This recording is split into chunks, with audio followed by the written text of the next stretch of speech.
Hello and welcome to the Daily Space. I am your host, Dr. Pamela Gay.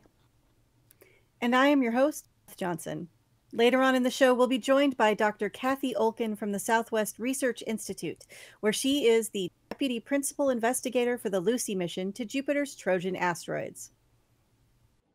But before we get to that science, we have a rocket launch. On January 17th at 0235 UTC, a Chinese Long March 2D launched the Tian-13 satellite from the Haiyuan Satellite Launch Center in China. Little information about the satellite was released beyond the usual space environment detection and related technology experiments, except for that it used a 2-meter satellite separation device for the first time. And now we have science. Today's top story comes from our own planet Earth.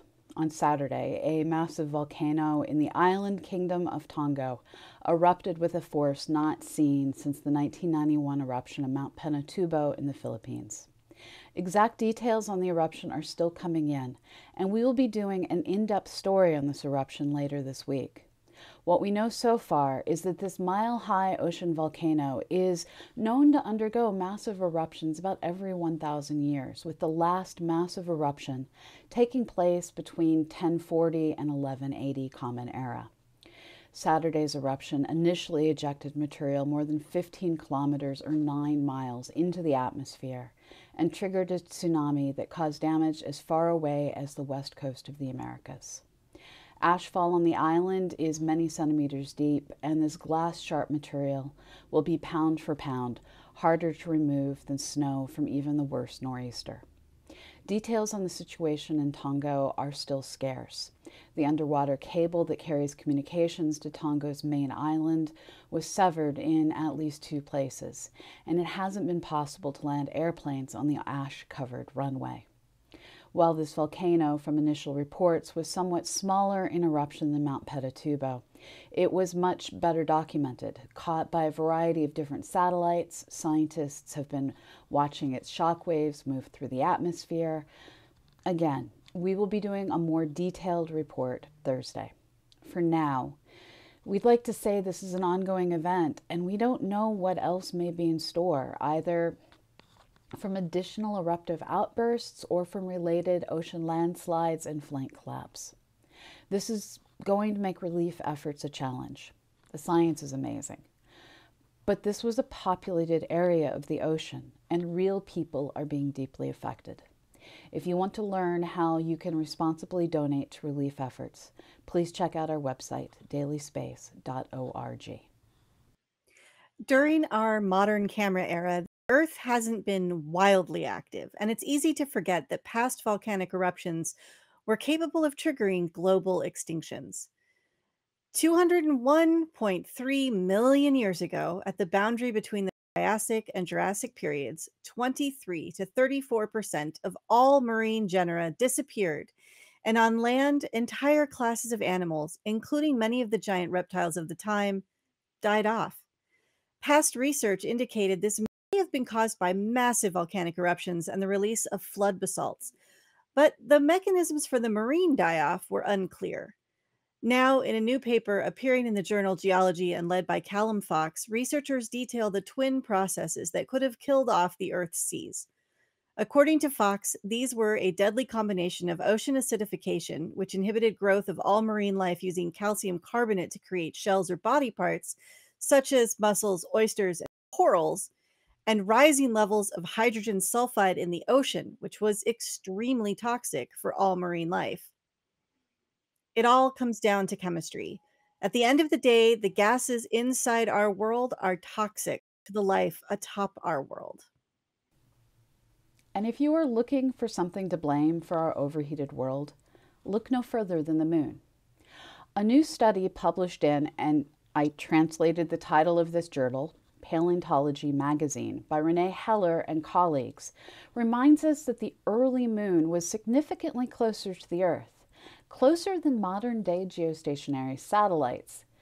And that moon would have raised tides of rock within our Earth, heating our planet similar to how Io is heated by Jupiter. This would have warmed our world from the inside at a time when the sun was still too cool to warm it that much from the outside, and could have given our planet a head start on life. This paper has implications for other worlds as well. If Earth was made habitable by our moon, does that mean early Venus and Mars, with their oceans, climates, may not have been well set up as Earth?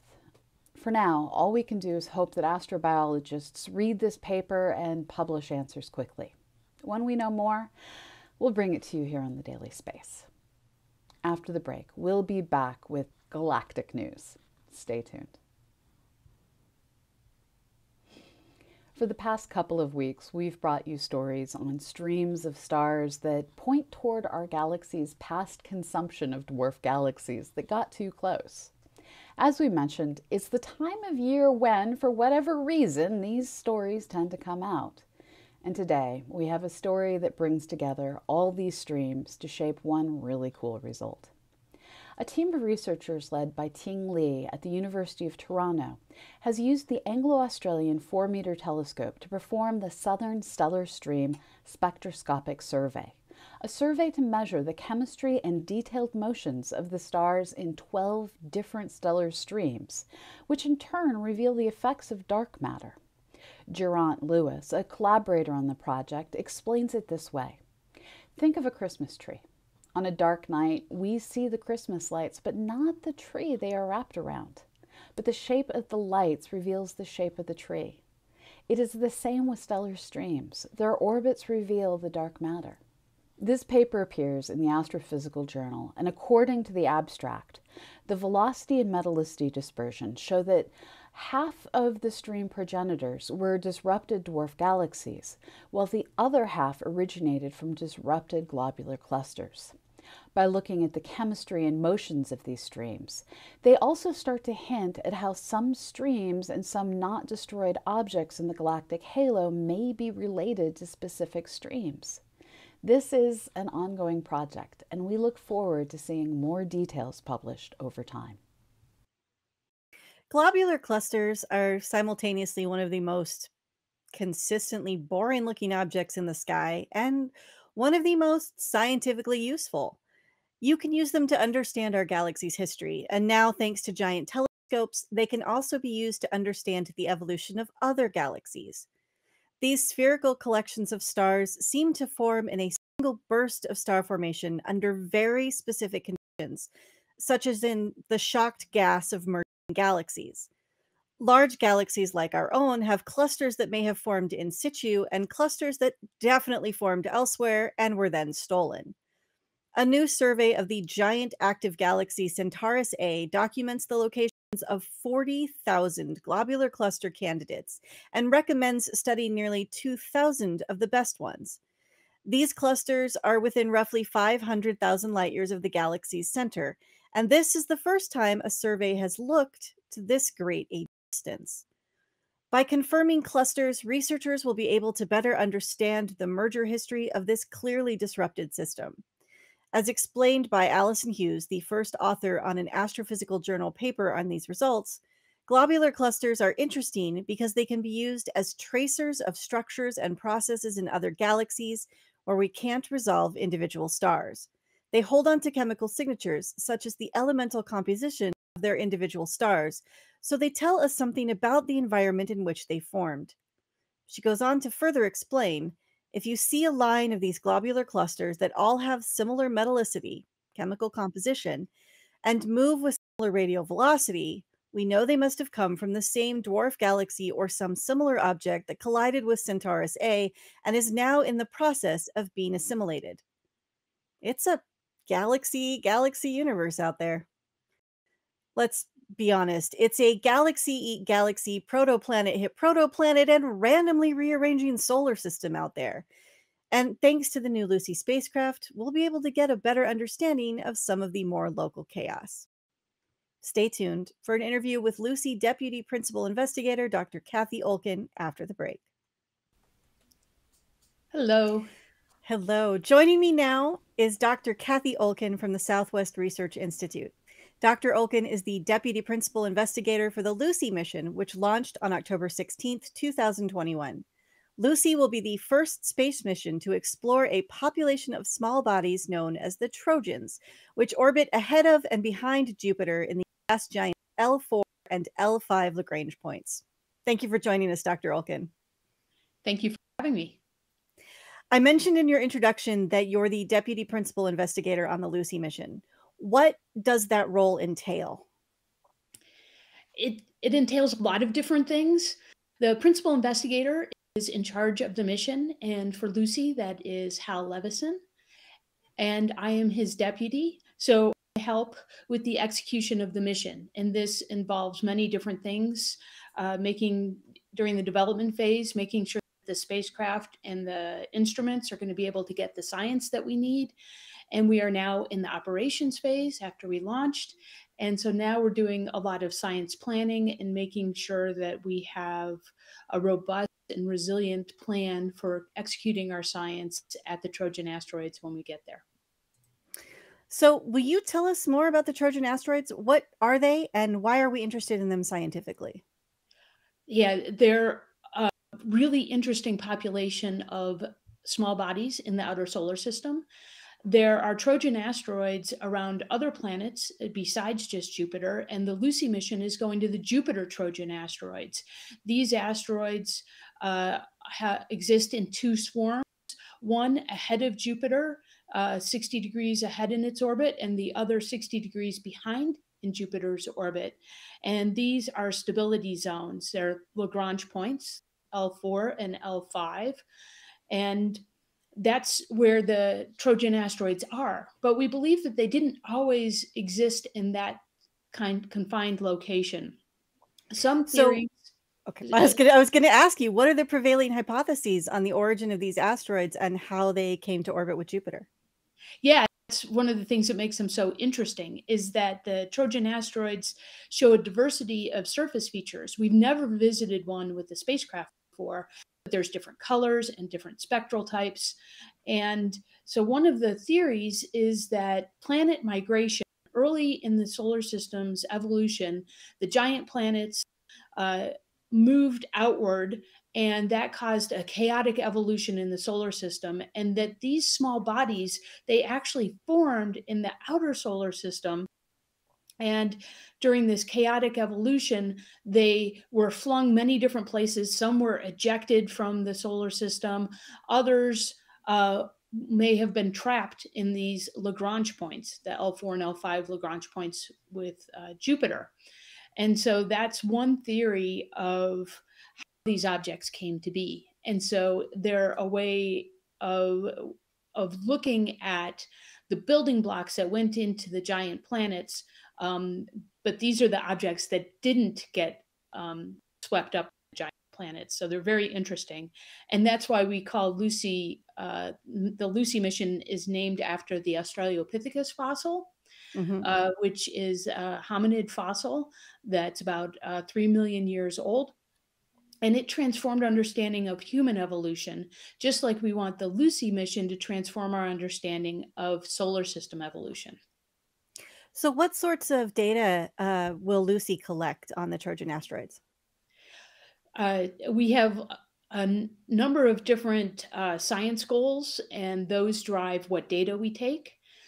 So the instruments on board the spacecraft, there are three scientific instruments. One is a high-resolution panchromatic imager, so black and white images, and that's called LORRI. And people who are familiar with planetary exploration might recognize that name. That's the instrument that got really great images of Pluto. We made just small tweaks to that instrument and put it on Lucy. Oh, that's great. Yeah. So, high heritage, lots of experience with that instrument. Then the next instrument is called Ralph, and that's a color camera and infrared imaging spectrometer. Once again, that has a lot of heritage from New Horizons, but there we made more changes. We changed the spectral reach, so the wavelength range that is covered by the instrument, because we were looking for specific things at the Trojan asteroids that are a little bit different than what we're searching for at Pluto. So that's Ralph. And then we have an instrument to measure the temperature of the surface of the Trojan asteroids, and that's called TESS. And I would be remiss if I didn't talk about the two spacecraft subsystems that will also contribute to the science return. And that is our telecommunication subsystem. We're going to use that to measure the mass of the Trojan asteroids as we fly by. I probably didn't mention that this is a series of flybys. And we really want to understand the mass of these Trojan asteroids so that we can get to the density. And we'll use the telecommunication subsystem, the Doppler signature, to do that. And then we have two terminal tracking cameras that are part of our guidance and control subsystem that will also be used for scientific purposes. All right, I want to talk more to you about the flybys and the trajectory. So we're going to take a quick break and we'll be back with more with Dr. Olkin about the Lucy mission. So please stay tuned. Welcome back. Once again, we are joined by Dr. Cathy Olkin, the Deputy Principal Investigator for the Lucy mission to Jupiter's Trojan asteroids. So tell us more about Lucy's incredible trajectory and her flight plan, because I find this part of the mission is just amazing how this has been planned out. And you'll probably do a much better job than I would of explaining it. Yeah, it's really something that's enabling for the mission. The trajectory that we have relies on the fact that we can go in towards Earth, fly by Earth, and then go out to the Trojan asteroids and visit the Trojan asteroids. In order to examine this population of asteroids for the first time, we really wanted to sample and we wanted to look at a bunch of different Trojan asteroids. And so we can get to many different Trojan asteroids using this trajectory. So we launched in October of 2016. We're going to fly by Earth in a year, so October of this year. And that we'll use to pump our aphelion, the furthest distance from the sun. So go out a little bit further. Then we'll come back in and do another Earth gravity assist. And that will send us out to the orbit of Jupiter. We're not going to Jupiter. We're actually really far away from Jupiter. Even though these Trojan asteroids share an orbit with Jupiter, the closest we are to Jupiter is when we're near Earth. So that gives you an idea of the vastness of space. It is hard to picture, but yes. Okay. Yeah. No, you think Jupiter Trojans, oh, they're near Jupiter, but really not at all. They're very far away from Jupiter because Jupiter's orbit is very large. Space is very vast. So we then will fly past 5 Trojan asteroids through the L4 swarm, which is the one that leads Jupiter. And those Trojan asteroids are Eurycles and its small moon Keta, Polymele, Lucas, and Oris. And I'd be happy to talk more about that if you want to hear more. But to finish the trajectory, then we swoop back into the inner solar system, do another Earth gravity assist where we target the asteroids we want to visit in the L5 swarm. And those are Patroclus and Menecius. This is a pair of large Trojan asteroids that orbit a common center of mass. And just a shout out to the engineering team, the mission designers, and the folks who worked on getting this trajectory, because it allowed us to have this mission that really is going to visit so many different Trojan asteroids. So you said the next thing that's happening is this Earth gravity assist, but I also understand you are flying by an actual main belt asteroid. That's right. Will you tell us some more about that? Sure. Yeah, there's so much to talk about that I left out some important details. So after our second Earth gravity assist, we're going to fly by the main belt asteroid Donald Johanson. We named this asteroid after the discoverer of the Lucy fossil. And so we're going to fly past asteroid Donald Johanson. And this is going to be a rehearsal for the flybys that we'll do of the Trojan asteroids.